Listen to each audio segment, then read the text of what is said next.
Bismillahirrahmanirrahim. Allahumma salli ala Sayyidina Muhammad.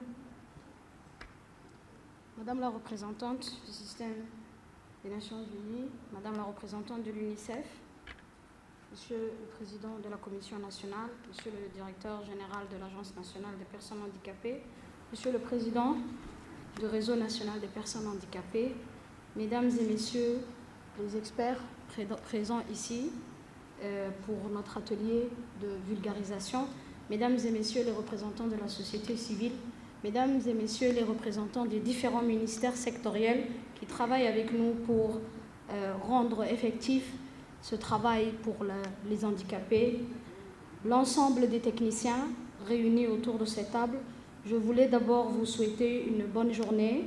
Je voulais d'abord vous féliciter de pouvoir participer avec ferveur et avec un nombre aussi important à cette cérémonie d'inauguration du séminaire de vulgarisation de la Convention des droits des personnes handicapées.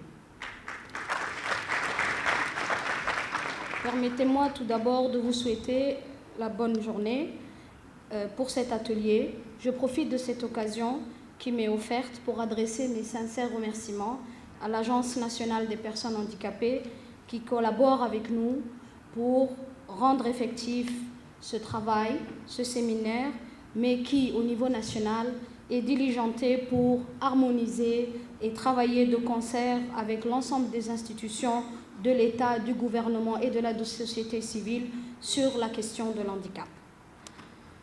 Votre présence si nombreuse à cette conférence témoigne tout d'abord de l'intérêt que vous attachez à l'handicap, une problématique qui est au cœur du gouvernement.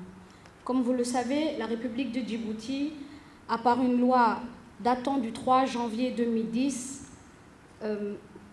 sans la moindre réserve, ratifié la Convention relative aux droits des personnes handicapées qui engage les États à prendre toutes les mesures nécessaires en vue de garantir aux personnes handicapées l'exercice de leurs droits fondamentaux et socio-économiques, de supprimer les barrières physiques, culturelles et économiques et qui empêchent la réalisation de leur épanouissement et leur insertion socio-professionnelle.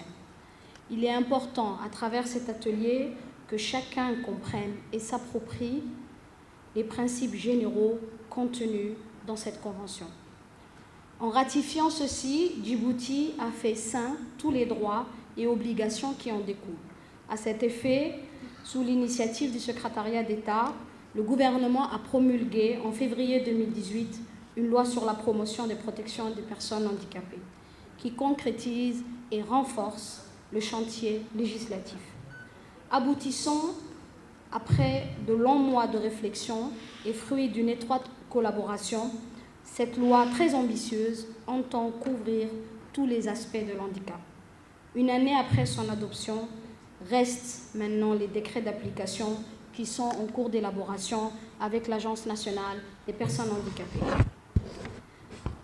Agir en faveur de l'handicap, c'est aussi changer le regard de la société sur l'handicap. C'est pourquoi le département des affaires sociales apporte et apportera autant que faire se peut son soutien à toutes les initiatives pour promouvoir une vision de cette catégorie de la population et reconnaître les compétences et les rôles sociaux, ainsi que la plus-value que représentent ces personnes handicapées et parvenir à une société toujours plus inclusive. Pour cela, au niveau de la société civile, un réseau a été développé qui est efficient et dynamique.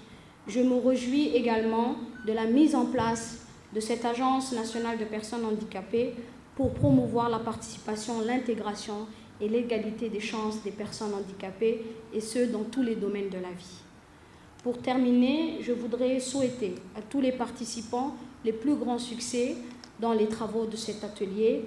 J'espère que cette rencontre sera l'occasion d'un dialogue fructueux, comme on sait très bien le faire, et d'écoute positive, d'où émergeront des propositions concrètes et opérationnelles, afin que nous puissions collectivement faire progresser les droits des personnes handicapées. Je ne saurais terminer mes propos sans remercier de façon effective et large nos partenaires au développement qui nous accompagnent sans relâche pour l'ensemble des interventions de lutte contre la pauvreté, mais de façon un peu plus précise sur la question de l'handicap. Donc j'exprime mes sincères remerciements en mon nom et au nom du gouvernement. Je vous remercie de votre aimable attention.